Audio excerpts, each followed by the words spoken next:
ॐ यो भूतं च भव्यं च सर्वं यश्चाधितिष्ठति स्वर्यश्च स केवलं तस्मै ज्येष्ठाय ब्रह्मणे नमः। तस्मै ज्येष्ठाय ब्रह्मणे नमः। तस्मै ज्येष्ठाय ब्रह्मणे नमः। तीनों कालों का जिसे पूरा यथावत ज्ञान है, सृष्टि सारी में प्रतिष्ठित बस वही भगवान है स्वयं सुख रूप केवल मुक्तिदाता नाम है। उस महात्म ब्रह्म को श्रद्धा समेत प्रणाम है। जिस बुद्धि को मांगते साधु संत सुजान, उस बुद्धि का हे प्रभो देना हमको दान। वेद स्वाध्याय सत्संग करते रहो, वेद स्वाध्याय सत्संग करते रहो। एक दिन प्राप्त सद्ज्ञान हो जाएगा, शांति होगी परम भ्रांति मिट जाएगी। पाप तापों का अवसान हो जाएगा। वेद स्वाध्याय सत्संग करते रहो, एक दिन प्राप्त सद्ज्ञान हो जाएगा। अपनी समाज के समस्त पदाधिकारी वृंद, अत्यंत श्रद्धा की भाजन वंदनीय मातृशक्ति एवं आर्यभद्र पुरुषों, ईश्वर की महान कृपा है जिसकी कृपा से ऐसा सुअवसर हमें प्राप्त होता है जिसमें कुछ देर बैठ करके कुछ धार्मिक चर्चा करते हैं और सुनते हैं। आर्य सज्जनों, मेरा रात से गला खराब हो गया, थोड़ा सा मैं धीमे बोलूँगा। आप सभी माइक से सुन रहे हैं ना? मैं यदि 2 दिन पहले होता तो सूचना देता है इनको, लेकिन रात को ही हुआ इसलिए कोई सूचना नहीं दे पाया मैंने कहा प्रोग्राम में गड़बड़ी होती है, आदमी जब नहीं पहुंचता तो फिर व्यवस्था में परिवर्तन आता है, इसलिए मुझे जाना चाहिए। सज्जनों, शुक्ल यजुर्वेद की वाजस्नेयी संहिता का कांड शाखा आपके यहाँ ईशोपनिषद के रूप में हम लोग प्रारंभ कर रहे हैं, जिसका प्रथम मंत्र, उसका शब्दार्थ मैंने बता दिया था। लगभग शब्दार्थ के ऊपर चर्चा हुई थी। सज्जनों, पठन और अध्ययन ये दोनों अलग अलग चीज़ें हैं। किसी चीज़ का अध्ययन को हम लोग स्टडी से पूरा करते हैं, लेकिन स्टडी उसका मतलब नहीं। अध्ययन कुछ और दिखाता है और स्टडी कुछ और हमें दिखाता है, लेकिन अध्ययन को हम स्टडी कह देते हैं। पाठ का संबंध केवल वाणी से है, वाणी से बोल दिया, लेकिन अध्ययन का मतलब बहुत अलग है। इसमें एक अधि उपसर्ग लगा हुआ है। अधि कहते हैं ऊपरि भावे वर्तते, जो ऊपर के भाव में वर्तमान है, अर्थात जो आत्मोन्नति आत्मोत्थान की तरफ जो ले जाता है। और आयन कहते हैं साधन, जो गति का साधन है। गति के साधन में पुस्तक भी हो सकती है, गति के साधन में गुरु भी हो सकता है, गति के साधन में माता पिता भी हो सकते हैं, गति के साधन में प्रकृति भी हो सकती है, गति के साधन में समाज भी हो सकता है, पशु पक्षी भी हो सकते हैं। इसलिए अध्ययन उस चीज का नाम है कि जब हम जिसको प्राप्त करने के बाद हमारा आत्मोन्नति हो, आत्मोत्थान हो। आप सत्यार्थ प्रकाश जब तक आपने नहीं पढ़ा, तब जो आपकी गतिविधि थी, और सत्यार्थ प्रकाश को पढ़ने के बाद जो गतिविधि में चेंज आएगा, आप महसूस कर सकते हैं। आप इसको एक बार पढ़ के देख लीजिए। इसलिए अध्ययन जो है हमेशा आत्मोत्थान की तरफ ले जाता है। तो आत्मोत्थान केवल शब्दार्थ जानने से आत्मोत्थान नहीं होता सज्जनों। इसको हम एक दूसरे शब्दों में भी व्याख्यायित कर सकते हैं। हमारे एक संस्कार होता है, 16 संस्कारों का वर्णन हमारे हिंदू साहित्य में मिलता है। आर्य संस्कृति में 16 संस्कार होते हैं। तो कभी आपने विचार किया कि संस्कार क्या चीज़ है? हम केवल जो क्रिया है उसको हम संस्कार मान लेते हैं कि हमने ये संस्कार कर दिया। कभी हमने पुंसवन संस्कार कर दिया, कभी हमने जात कर्म संस्कार कर दिया, कभी हमने उपनयन संस्कार कर दिया, कभी हमने वेदारंभ संस्कार कर दिया। लेकिन कभी भी आपने ये विचार किया कि संस्कार का मतलब क्या है? क्यों जी धर्माचार्य जी, संस्कार का मतलब क्या है जी? विशेष प्रकार से। यदि मैं इसको ऋषियों की भाषा में समझाऊं तो एक आचार्य चरक हुए हैं, इन्होंने चरक शास्त्र का निर्माण किया है। आचार्य चरक लिखते हैं कि सतो गुणांतराधानम संस्कार। सत कहते हैं विद्यमान, जो वस्तु विद्यमान है, वस्तु भी हो सकती है, पुरुष भी हो सकता है, महिला भी हो सकती है, जो मौजूदा रूप में विद्यमान है, उसके अंतर गुणांतरम यानी दूसरे गुणों का आधान कर देना। जो गुण अब तक नहीं था उसके अंदर, अब हम दूसरे गुण का आधान करा रहे हैं, उसको संस्कार दे रहे हैं उसको। तो सत्संग भी एक संस्कार के रूप में आता है। अब तक जो बात नहीं सीखी वो सिखा रहे हैं, तो वो चीज संस्कार के रूप में आती है। इसलिए सज्जनों, जिन चीजों को हम नहीं सीखते, बोलने में और पढ़ने में बड़ा अंतर है। मेरी डॉक्टर कथूरिया जी से बात हुआ करती थी, टेलीफोन पर बरसों बात होती रही है, तो उनसे विचार विमर्श चलता था मेरा। काफ़ी विचार विमर्श के बाद एक उन्होंने बताया कि मैंने न्याय दर्शन पर भी भाष्य लिख रहा हूँ। तो बहुत चर्चा चली। चर्चा चलने के बाद मेरे दिमाग में एक प्रश्न आया उनके प्रति। मैंने कहा, ये आपने न्याय दर्शन तो पूरा ही पढ़ा होगा, जब आप भाष्य लिख रहे हो। बहुत उच्च कोटि के विद्वान थे, डिलीट थे, और उनको पूरा अधिकार था लिखने का। तो मैंने कहा, आपको पूरा अधिकार है ये लिखने का, लेकिन थोड़ा सा मुझे ये बताइए कि ये इसकी आवश्यकता क्यों हुई न्याय दर्शन की? इस न्याय दर्शन की आवश्यकता क्या हुई? भाई उससे पहले 2 दर्शन थे, एक सांख्य दर्शन और एक योग दर्शन।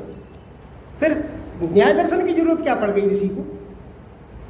हमेशा आवश्यकता आविष्कार की जननी होती है। जब तक आवश्यकता नहीं होगी कोई भी ग्रंथ पैदा नहीं होगा। ये सारे के सारे आवश्यकता के प्रवचन हैं। ये ग्रंथ जितने भी हैं, ये ग्रंथ लिखे हुए नहीं है किसी ने, इसलिए तो बाद में लिपिबद्ध हुए। ये सारे के सारे प्रवचन हैं।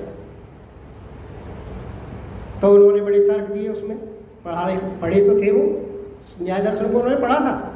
लेकिन मैं उनके तर्कों को अपने उसी न्याय, क्योंकि मेरे न्याय दर्शन में मैं भी पारंगत था पूरा, तो न्याय दर्शन को मैं उनकी बातों को काट देता था। मैंने कहा जी ये बात नहीं होगी, आप कोई और तर्क दो।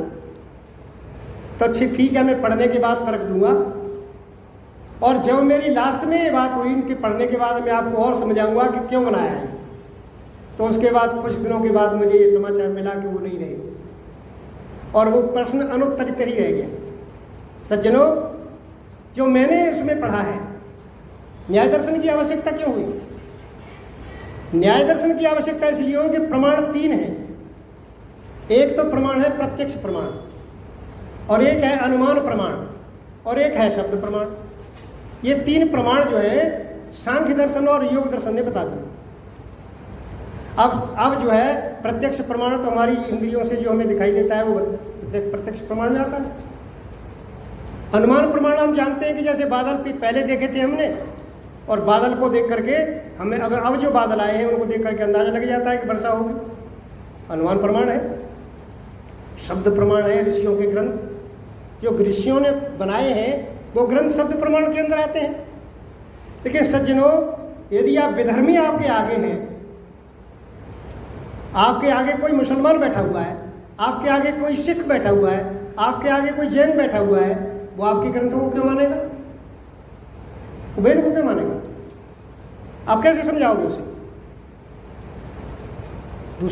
दूसरे ग्रंथ, जो ग्रंथ वो मान रहा है, उदाहरण वो हुआ करता है जो दोनों जिसको मान्य समझते हो, जो दोनों पक्ष यानी बोलने वाला पक्ष और सुनने वाला पक्ष, जब दोनों जिस चीज को मानते हो दृष्टांत तो उसे कहते हैं। तो फिर जब वो क्यों मानेगा फिर इसको? तो उसके लिए ऋषि को जरूरत पड़ी उपमान प्रमाण की। उपमान प्रमाण की आवश्यकता हुई। उपमान प्रमाण उसे कहते हैं कि जो संसार में कोई घटना आपको बतानी पड़ेगी। जैसे हमने ईश्वर को सिद्ध कर रहे हैं हम कि ईश्वर सर्वज्ञ है। क्यों सर्वज्ञ है भाई? कैसे पता लगे हमें सर्वज्ञ है? क्योंकि वो सर्वव्यापक है।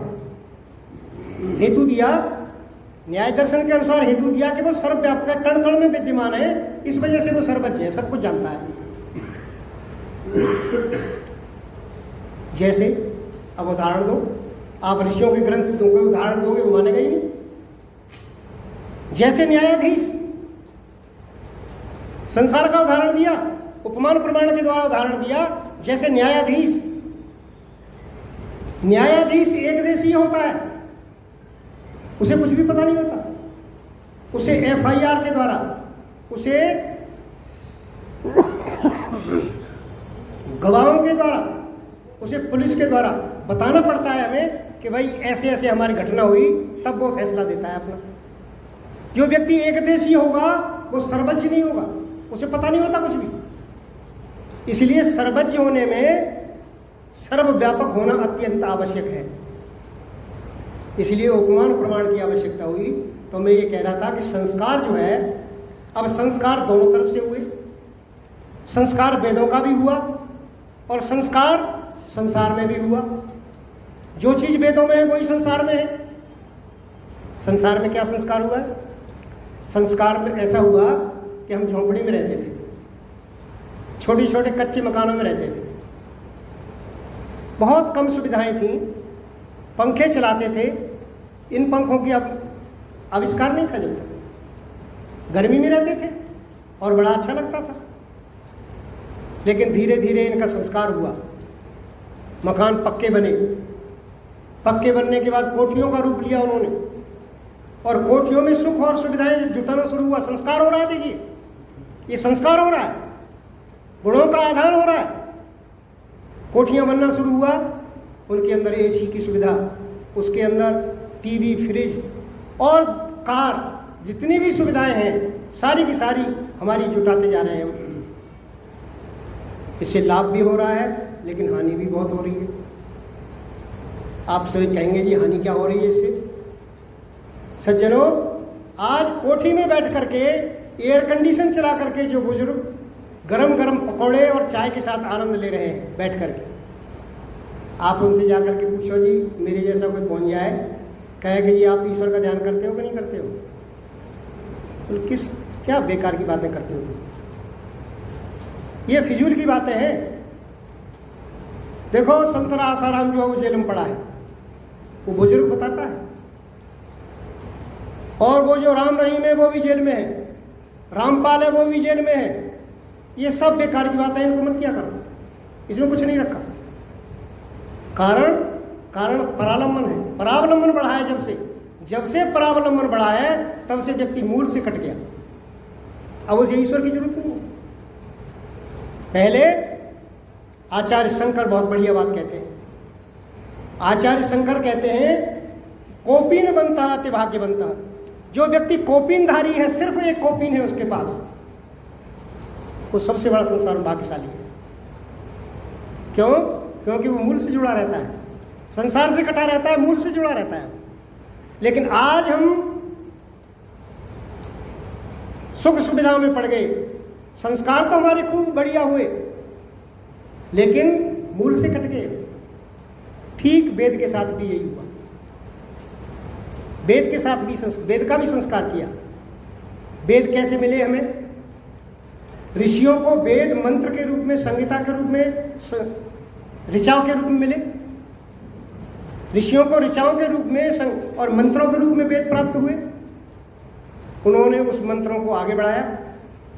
आगे बढ़ाने के बाद आगे चल के जो ऋषि हुए वो मंत्रार्थ दृष्टा हुए। पहले ऋषि थे मंत्र दृष्टा, और दूसरे जो ऋषि हुए वो मंत्रार्थ दृष्टा ऋषि हुए।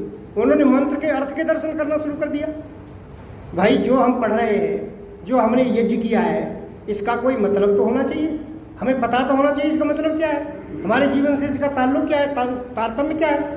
हम बिना बिना मतलब के ही और कोई क्रिया करते रहे। यज्ञ के संबंध में एक समाज में मैं गया तो एक व्यक्ति ने मुझे बताया कि भाई ये बताओ कि जब सूर्य सवेरे उगता है तो सारे के सारे कृमि कीटाणु नष्ट कर देता है उगने के तुरंत बाद। जैसे ही सूरज उगता है कृमि और कीट सारे के सारे नष्ट हो जाते हैं। तो फिर हम बताओ ये यज्ञ का, ये आप यज्ञ का जो विधान करते हो, इससे क्या फायदा होगा तुम्हें? सूर्य की एक किरण से हो सारे नष्ट, फिर बतलाओ यज्ञ का व्यर्थ सहे क्यों कष्ट। देखो जी, जिस कार्य को जब ईश्वर राह बनाए उसके करने में भला क्यों मगज पचाया जाए। जिस कार्य को ईश्वर कर रहा है उसको हम क्यों करें? ये प्रश्न किया उसने। मैंने कहा भाई ये बताओ कि आप आप जो है भोजन करते हो कि नहीं करते हो? संसार में परमात्मा ने अन्न फल वनस्पतियां तमाम उगाई हुई, लेकिन फिर भी हमें खेती की जरूरत पड़ती है। हमें खेती करके क्यों? कि हमें निश्चिंतता हो। बहुत से ऐसे प्राणी हैं संसार में मनुष्य के इतर के सारे दिन भोजन के प्रयास में लगे रहते हैं, उनको ईश्वर का ध्यान का कोई मतलब नहीं है उनको। लेकिन मनुष्य ऐसा निश्चिंत है कि ताला लगा के सोता है, भोजन प्राप्त करके सोचा है। उसे पता है कि 15 दिन की मेरे करस्तर में आटा रखा हुआ है। ये मस्ती कहाँ से आई? ये मस्ती इसीलिए आई कि हमने उसकी व्यवस्था की ऐसे। और बीमारी की हालत में जब बीमार व्यक्ति होता है तब जितने भी ऑर्गन्स हैं बीमारी को ठीक करने के लिए परमात्मा ने इसी के अंदर बनाए हुए हैं सारे। ऐसा नहीं है कि बीमारी इसके अंदर अपने आप ठीक नहीं होती हो, अपने आप भी ठीक होती है इसके अंदर, लेकिन इसके बावजूद भी दवाई की जरूरत पड़ती है। इसीलिए क्यों? कि ताकि सदा होता रहे मानव का कल्याण, और जीवन भर संसार में भोगे सुख महान सुख को भोगे ये संसार में। इसलिए ये यज्ञ की व्यवस्था की गई है। आर्यजनों कर गौर सुनो, ये सृष्टि नियम बतलाता है। जैसे कि सूर्य निज गर्मी से गंदापन दूर हटाता है, ऐसे ही गंदेपन को कुछ भी हम सब दूर करें। वह शुद्ध विश्व की वायु करें, अब कुछ हम भी शुद्ध जरूर करें। संसार में हमें भी यज्ञ करना चाहिए। इसलिए यज्ञ बहुत आवश्यक है जीवन में। तो हमें संस्कार के ऊपर वेदों का संस्कार कैसे हुआ? वेदों का संस्कार हुआ, वेदों को पाद के रूप में पहले विभाजित किया। 3 पाद हैं, कोई 4 पाद वाला है, कोई 2 पाद वाला है, कोई ऐसा छंद है कि जो 1 ही पाद वाला है। पिंगल शास्त्र लिखा गया। क्यों लिखा गया? कि अर्थवसाद, यत्र अर्थवसाद पाद व्यवस्था, ये जो है मीमांसा दर्शन कहता है। मीमांसा दर्शन एक वाक्य शास्त्र है। हम जो बोलने में वाक्यों में जो गलती करते हैं ना, यदि मीमांसा दर्शन को एक बार पढ़ ले तो संसार में बोलने में जो त्रुटियां होती हैं वो होंगी नहीं फिर। इसलिए वाक्य शास्त्र ये कहता है कि जहाँ अर्थवसाद यानी हम अर्थ उसका जान जाए, हमें ये पता लग जाए कि इसका क्या अर्थ है, इस वजह से ये पाद की व्यवस्था की गई है। पाद में बांटा उसको, फिर उसके बाद पद में बांटा, अलग अलग शब्दों को अलग अलग किया, संधि विच्छेद किया। संस्कार हो रहा है वेद का, देखो। और संस्कार होते होते फिर उसके बाद वर्ण तक आ गया, अर्थ तक आ गया, फिर पदार्थ हुआ, उसके बाद भावार्थ हुआ। वेद का भावार्थ किया गया फिर। लेकिन सज्जनों, नुकसान क्या हुआ? नुकसान ये हुआ कि वेद के मूल से कट गया व्यक्ति। आज हर एक व्यक्ति ये समझ चाहता है कि वेद मंत्र कोई सुनावे, लेकिन उसका अर्थ हिंदी में ऐसे सुनाए जिससे हमें पता लग जाए, क्योंकि मूल से कटे हुए। वेद नहीं पढ़ते। यदि वेद पढ़े तो वेद ही वेद को समझाता है, ऐसा वेद के अंदर लिखा हुआ है। वेद ही वेद को समझाएगा, अन्य किसी पुस्तक की जरूरत नहीं है। लेकिन वेद अब ऐसा लगता है लोगों को कि भाई हम नहीं पढ़ सकते वेद में तो हमारी समझ में नहीं आएगा कुछ भी। मूल से कट गया व्यक्ति। संस्कार तो हुआ लेकिन मूल से कट गया। इसलिए मैंने जो पहले मंत्र का जो अर्थ आपको रखा था कि इस संसार में परमात्मा कण कण में विद्यमान है। ईशावास्यम इदम सर्वम यत् किंच जगत्याम जगत, संसार के कण कण में परमात्मा विद्यमान है। और तरह तरह से मैंने सिद्ध करने की कोशिश की, क्योंकि लक्षण, हमें किसी चीज का लक्षण उसके स्वभाव को जानना, उसके लक्षणों को जानना। कैसे लक्षण जानेंगे हम? दर्शन कहता है कि उद्दिष्टस्य तत्व व्यावर्तको धर्म लक्षणम, जो व्यावर्तक धर्म है तत्व का, जिस तत्व को हम खोज कर रहे हैं, जिस परमात्मा की हम खोज कर रहे हैं, उसका कोई ऐसा धर्म हमें जानना पड़ेगा कि जिससे वो सारे और दूसरी चीजों से अलग होता है। आपसे कोई पूछे कि जी गाय कैसी होती है, तो कह दें कि जी 2 सींग वाली होती है। ठीक लक्षण है गाय का, 2 सींग वाली होती है, ये ठीक लक्षण नहीं है। क्यों? कि ये तो दूसरे प्राणियों में भी घटता है। भैंस में भी 2 सींग होते हैं, बकरी के भी 2 सींग होते हैं। इसलिए ये अतिव्याप्ति है, अतिव्याप्ति का दोष इसके अंदर आता है। ऐसा कोई धर्म नहीं है इसमें कि जिससे दूसरे प्राणियों में ना घटे, केवल गाय के ही पास पहुंचे हम सीधे उस शब्द को लेकर के, अतिव्याप्ति दोष आ जाएगा इसके अंदर। इसीलिए लक्षण का अर्थ व्यावर्तक है, जो अन्य धर्मों से अलग करता है परमात्मा को। आज लोगों ने मूर्ति के आगे पहुंच गए, हम मूर्ति के आगे नमस्ते किया और जाना कि परमात्मा से नमस्ते कर रहे हैं हम, उसके आगे एक दूसरी मूर्ति लगी हुई है, फिर उसके आगे नमस्ते कर रहे हो। तो न तो ये पता कि इसमें भगवान है या उसमें भगवान है। जब सब में एक जैसा लक्षण है तो अतिव्याप्ति दोष हुआ। ये अतिव्याप्ति दोष से वो सिद्धि नहीं होगी, बात लक्षण ही नहीं बैठेगा उसका। तो लक्षण में कोई ना कोई ऐसा निकालना पड़ेगा जो अन्य किसी वस्तु में ना हो, केवल उसी में घटता हो। इसीलिए ईशावास्यम इदम सर्वम यत् किंच जगत्याम जगत, संसार में जो कुछ है, ये जो चलायमान संसार है, संसार में कोई भी पदार्थ जो परमाणु है, मैंने परमाणु के लिए भी उस दिन बताया था कि परमाणु भी घूम रहा है। Neutron proton electron, neutron proton के इलेक्ट्रॉन चक्कर लगा रहा है, और जो न्यूट्रॉन प्रोटॉन है वो स्थिर है। तो ये प्रश्न उठता है कि वो स्थिर है तो फिर वो कैसे, लेकिन परमाणु भी तो घूम रहा है। इसलिए परमाणु घूम रहा है, परमाणु के अंदर गति हो रही है, और उस गति वाले प्रत्येक पदार्थ में परमात्मा रह सकता है। संसार में सूक्ष्मतम परमात्मा है, संसार में परमात्मा से ज्यादा सूक्ष्म कोई चीज नहीं है। इसलिए तेन त्यक्तेन भुंजी था, इसलिए त्यागपूर्वक उसको भोगना चाहिए। और तेन त्यक्तेन भुंजी था में मैंने उदाहरण दिए थे।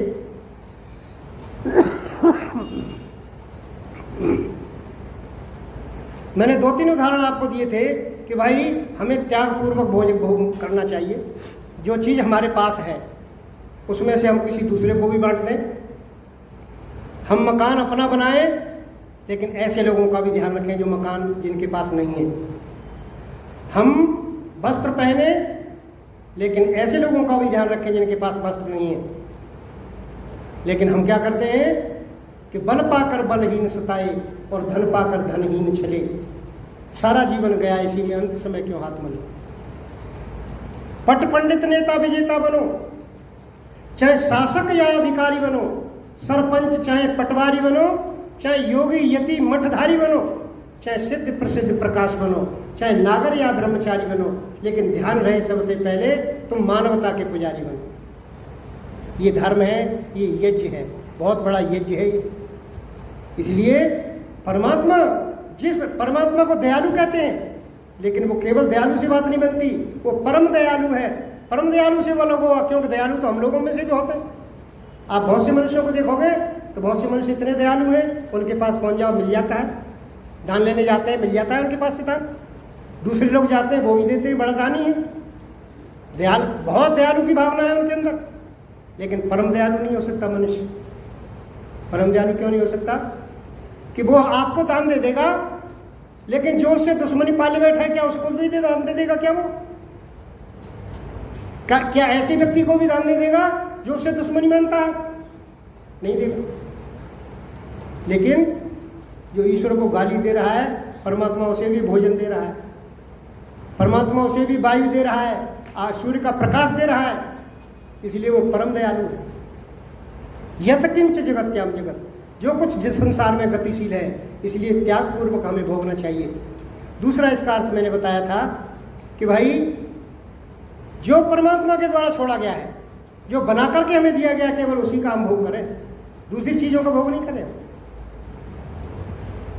और तीसरा है कि हमें जो है आसक्ति नहीं होनी चाहिए, उसमें आसक्ति नहीं हो, हमें जो चीज़ भोगें उसको हम छोड़ करके देखें। इसका बड़ा विस्तृत अर्थ है। इसको संसार में जीना कैसे है, हमें कैसे अपने अंदर उतारना है।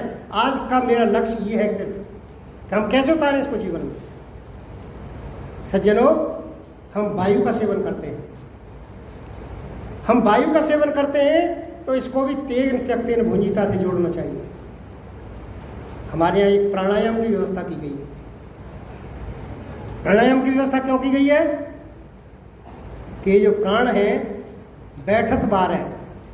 जब आप शांत होकर के ईश्वर के ध्यान में बैठेंगे तो 1 मिनट में 12 सांस आएंगी और चलत 18।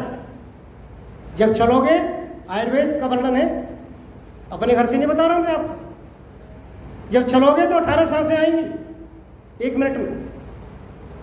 और जब जो है हम 24 आती हैं, 24 का कब आती हैं जब दौड़ते हैं जोर से, भागत 24 और विषय 36।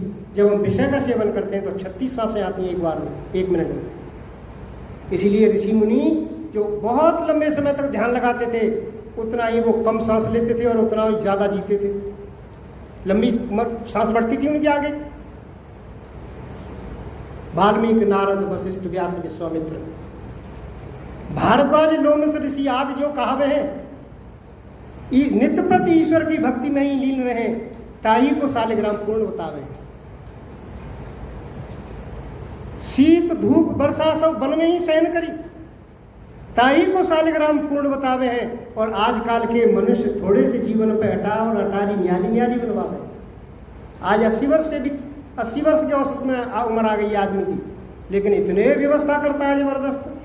जिनकी उम्र 350 वर्ष हुआ करती थी वो कोई व्यवस्था नहीं करते थे। क्यों कि जितना आलम्बन होगा उतना ही मूल से कटेगा व्यक्ति। हमारे यहाँ डॉक्टर धर्मवीर को आपने सुना होगा। डॉक्टर धर्मवीर जो परोपकारिणी सभा के प्रधान थे, डॉक्टर धर्मवीर प्रोफेसर थे, 2.25 लाख उनकी तनख्वाह थी। लेकिन इसके बाद मैंने एक दिन पूछा, मैं कहा डॉक्टर साहब आपने घर कहाँ है आपका? अजमेर में गए उनके शिविर में एक बार हम, कहने लगे जी मैंने घर तो बनाया ही नहीं। मैं कहा क्यों, ऐसा क्यों? उनकी 3 बेटियां हैं, धर्मपत्नी भी है उनकी। मैंने कहा ऐसा क्यों कि मैं टोटियाँ ही बदलवाता रहूँगा सारी उम्र, ईश्वर के ध्यान को और साधना को टाइम ही नहीं मिलेगा मुझे। सज्जनों, ये डॉक्टर धर्मवीर के विचार थे। जितने हम आलम्बन में फंसेंगे उसने मूल से कटते चले जाएंगे। आप बहुत अच्छा मकान बनवाओ, इसमें कोई दो राय नहीं है, लेकिन मूल से कट जुड़ने की कोशिश करो, मूल से कटना नहीं है हमको। सज्जनों, हम प्राणायाम करें तो प्राणायाम में थोड़ी देर के लिए श्वास को रोकें और श्वास रोक करके फिर बाहर निकाल दें और बाहर रोकें। हम भोजन की व्यवस्था करते हैं। भोजन का तंत्र शरीर में ऐसा बना हुआ है कि दिन प्रतिदिन हम भोजन करेंगे। इसको तेन त्यक्तेन से जोड़िए। दिन प्रतिदिन जब हम भोजन करेंगे तो हमारे शरीर में एक ऐसा तंत्र विकसित है, उस भोजन में से थोड़ा भोजन बचाता है प्रोटीन के रूप में, वसा चर्बी के रूप में, वो हमारे शरीर में सुरक्षित रखता है। और जिस दिन किसी कारणवश हम भोजन ना कर पाए तो वो वहीं से निकल के आती है, वसा चर्बी और जो प्रोटीन है वो वहीं से निकाल के देता है। तो जो व्यक्ति 1-2 दिन निराहार रहते हैं दिन में 8 दिन के अंदर, तो उनका वो तंत्र जो है वो विकसित रहता है। जैसे ही भूखे होंगे तुरंत उनका जो तंत्र है वो अपना सप्लाई करेगा। ऐसी व्यवस्था शरीर के अंदर ईश्वर ने बनाई है। जैसे हम संभाल के अपने धन संपत्ति को संभाल के रखते हैं ना, यदि हमें 500 रुपये तनख्वाह मिले तो हम 400 खर्च करके 100 बचाते हैं। शरीर में भी वही व्यवस्था है, लेकिन हमें पता नहीं, हम दिनों रात खाने लगे रहते हैं। वो तंत्र जो है धीरे धीरे निष्क्रिय होना शुरू हो जाता है। और आगे चल के क्या होता है, आगे चल के ब्लड प्रेशर, शुगर और दूसरा जो है हार्ट में प्रॉब्लम। ये क्यों हो रही है? क्योंकि वो तंत्र मार दिया हमने। हम तेन त्यक्तेन भुंजीता का मतलब नहीं समझे, कैसे त्याग करके भोगे हम। सज्जनों, इस तरह का व्यवहार हम चला रखा है हमने। संसार में पग पग पर जो है तेन त्यक्तेन भुंजीता का समझना चाहिए। आप माता भोजन बनाती हैं, बच्चे को अंदर से भोजन परोसने के लिए लाई है माता, और बच्चे ने धृष्टतापूर्वक उसके हाथ से रोटी छीन ली, उसने भी छोड़ा नहीं है। तेन त्यक्तेन भुंजीता, उसने त्यागा नहीं है, लेकिन पहले ही उसने बच्चे ने छीन ली। बच्चे के लिए ही तो माँ रोटी लाई थी बना करके। सज्जनों, व्यवहार बिगड़ जाएगा। हमें पग पग पर तेन त्यक्तेन भुंजीता का अर्थ समझना है। जब तक हम तेन त्यक्तेन भुंजीता से नहीं करेंगे, आप बैंक में जाते हैं, कभी कभी जाते होंगे सब बैंक में, तो वहाँ आपका ही पैसा है, वो तो कर्मचारी है जो दूसरा बैठा हुआ है। आपने 50,000 की स्लिप बना के दी और वो 50,000 गिनना है। आपने झट से उसका हाथ से छुड़ा लिया, कह रहे भाई मेरे ही है तो 50,000 रुपये तू गिनना है मुझे। उसने छोड़ा नहीं जब तक, तो व्यवहार बिगड़ जाएगा, आपके खिलाफ कार्रवाई होगी। संसार में ऐसा कोई भी क्रिया हमें नहीं करनी चाहिए कि जो तेन त्यक्तेन भुंजीता से अलग हो। जब तक हम ये करेंगे तब तक व्यवहार हमारा ठीक चलता रहेगा। और जब ये जिस दिन हमने तेन त्यक्तेन भुंजीता का मतलब छोड़ दिया, सज्जनों, व्यवहार बिगड़ जाएगा, संसार चल नहीं पाएगा इस तरह से। परमात्मा का कोई भी नियम, कोई भी व्यवस्था, वो ऐसी व्यवस्था नहीं है कि जो मनुष्य के नुकसान पहुंचाने वाली है। लेकिन हम उसके भाव को समझें। ये कैसे पता लगेगा मनुष्य को कि भाई पहले दक्षिण भारत में आप जाएं तो वहाँ बस में से सारी की सारी सवारी पहले उतर जाएंगी और उसके बाद आप चढ़ सकते हैं। लेकिन उत्तर भारत में तो बहुत बुरा हाल है यहाँ पर। आप कभी दिल्ली कैंट में जो पैसेंजर ट्रेन आती है उसकी हालत देख लें, कभी तो आप देख जाओगे कि तेन त्यक्तेन भुंजीता का कितना धज्जियाँ उड़ती हैं। वो व्यक्ति उतर रहा है, महिला उतर रही है, उतरने नहीं देते, एकदम इतना चढ़ जाते हैं कि वो किसी दूसरे स्टेशन पर जाके उतर सकती है, उस स्टेशन पर उतर नहीं सकती। ये क्या हो गया संसार में? ये तेन त्यक्तेन भुंजीता नहीं समझ पाएगा सज्जनों। इसलिए तेन त्यक्तेन भुंजीता, इस तेन त्यक्तेन भुंजीता को हमें अपने दान के रूप में भी इसे देखना चाहिए। मैं अधिकारियों के साथ काफ़ी दान लेने के लिए जाया करता था, तो अधिकारियों में कुछ अधिकारी ऐसे हुआ करते हैं कि भाई उसने जो है शर्म की वजह से 10-5 आदमी गए हैं तो भाई चलो 1100 रुपये दे दो। लेकिन वहाँ एक ऐसे अधिकारी थे हमारे साथ में सी ब्लॉक में, नहीं बोल मैं तो 2100 से नीचे नहीं दूंगा। उसने छोड़ा नहीं। उसके यहाँ से जो श्रद्धा है वो केवल 1100 की है। हालांकि वो अधिकारी अपने घर के लिए नहीं मांग रहे, लेकिन सज्जनों ये व्यवहार गलत है, ये व्यवहार ठीक नहीं है।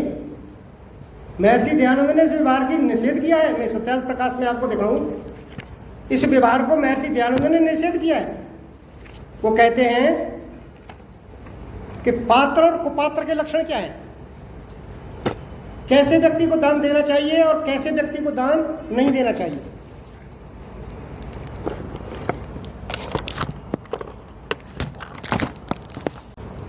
कि आप जो है दान बहुत उच्च कोटि से बुद्धिपूर्वक दाती है, सूत्र है उसमें बुद्धिपूर्वक, यानी बुद्धिपूर्वक देना चाहिए दान। और लेना कैसे चाहिए कि तथा प्रतिग्रह, वैसे लेना चाहिए बुद्धिपूर्वक। तो देने में महर्षि दयानंद, तो महर्षि दयानंद से पूछा गया क्या आप दान का निषेध करते हैं? कि नहीं नहीं, दान का निषेध नहीं करता हूं। दान पात्र और कुपात्र को देख करके देना चाहिए।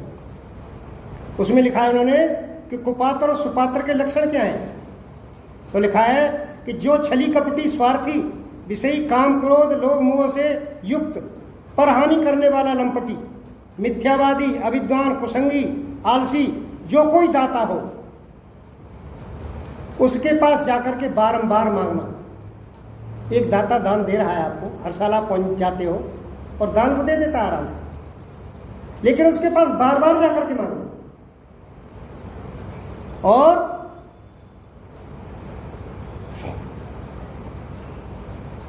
धरना देना, ना दिए पश्चात हठता से मांगते ही जाना, संतोष न होना, और जो न दे उसकी निंदा करना। कोई मजबूरी होती आदमी नहीं देता, लेकिन निंदा नहीं करनी उसकी। महर्षि दयानंद के जीवन में है ये सारा। ऐसे महर्षि जो व्यवहार, जो आचरण, महर्षि दयानंद का जो प्रचार मैंने पिछली दिन बताया था ना कि प्रचार का मतलब क्या है। हम लोग आर्य समाज का प्रचार क्यों नहीं कर पा रहे ढंग से? कहते हैं प्रकर्ष रूप से चर, कहते हैं आचरण, यानी जो शिक्षा वैदिक है वो जब तक हमारे आचरण में नहीं उतरेगी तब तक उसका प्रचार नहीं होगा। महर्षि दयानंद के प्रवचनों से ज्यादा उनके आचरण से असर हुआ है।